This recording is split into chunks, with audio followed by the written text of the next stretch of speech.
What's going on, everybody? Today I will be going over the basics of sports betting.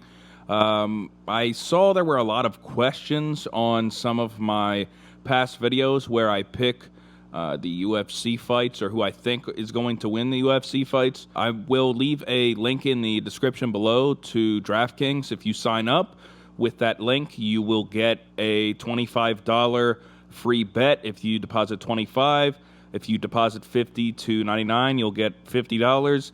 And if you deposit over $100, you'll get a free $100 bet from DraftKings. So check it out if you're interested, and let's get into it. Okay, so the first aspect I'm going to talk about is the odds. I am American, so I really only know how to read American odds. I don't really understand the 3-to-1 odds or whatever you frequently hear in the articles that are written. So American odds are pretty easy to read. If someone is, let's just say, minus 500, that means they are the favorite. Vegas expects that team or person to win. And if they are minus 500, you would have to put up $500 to win $100 on that person. And you might be thinking, why would you take someone if you have to put up $500 to win 100? Well, most of the time, if you're taking a minus 500 team or person, you're probably mixing that in what is called a parlay, which I'll get into later on in the video to give yourself a little better odds. But just for now, understand that minus 500 means you have to put up 500 to win 100. The underdog, it's the complete opposite. So let's just say they're plus 500 in this case. If you would put up $100 on the plus 500 underdog, you would then get $500 if the underdog, in fact, comes through and wins. The next thing I'm going to talk about, I briefly touched on it before.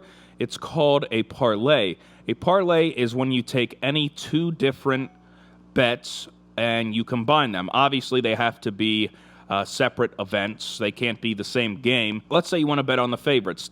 Tonight, the Yankees are the favorite in New York against the Red Sox, and the Reds are the favorite against the Detroit Tigers. So you could put them in a parlay, and those odds would be combined.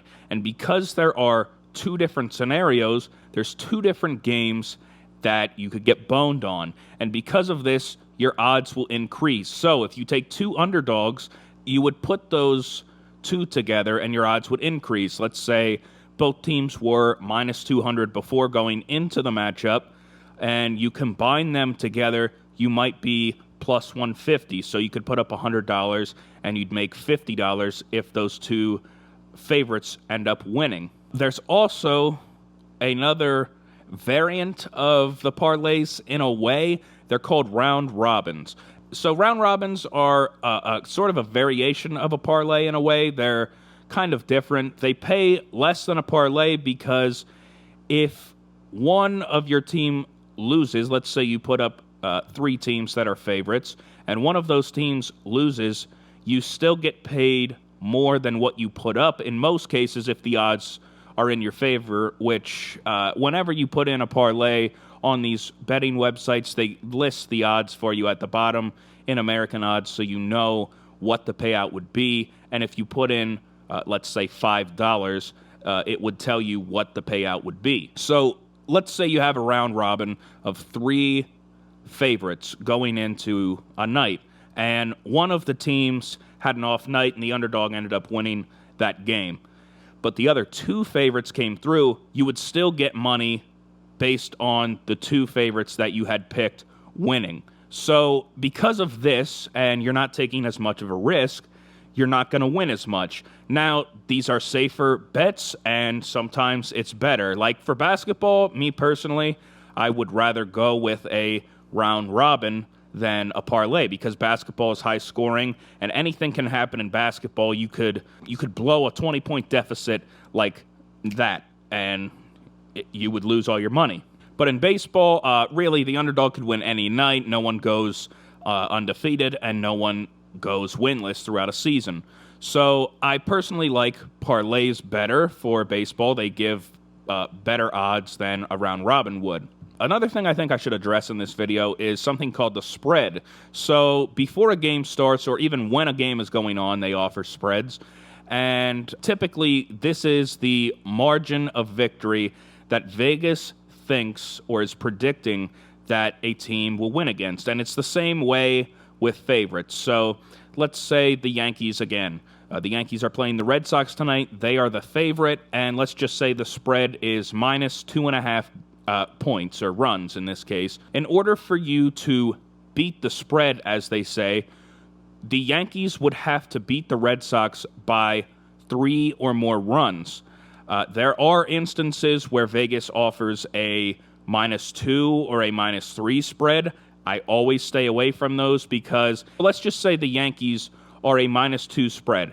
That basically means that the Yankees are down 2 runs more than what the scoreboard indicates. So if they end up beating the Red Sox by 2 runs, then it's what they call a push. You don't win anything, but you get your money back. And what's the point of betting if you're just going to get your money back?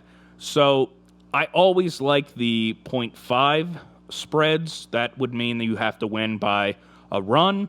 Or let's say the Red Sox in this case are plus 2.5. That means they would have to lose by 2 or fewer. They could win the game as well for you to get your money. If they lose by 3 runs, you obviously lose your money because you did not beat the spread. Another weird kind of aspect, I really stay away from these because this is so hard to predict, in my opinion, are the over-unders. This really goes with total points that are going to be scored, or in baseball, total runs.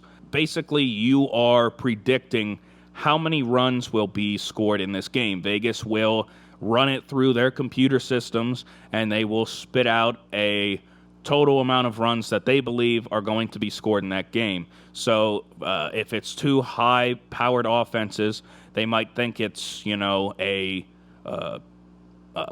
10-point spread. So that'll work the same way. I'm sorry. They might think it's they're going to score 10 points. So the over-under will be maybe like, if they think 10, they're probably going to put it at 10.5.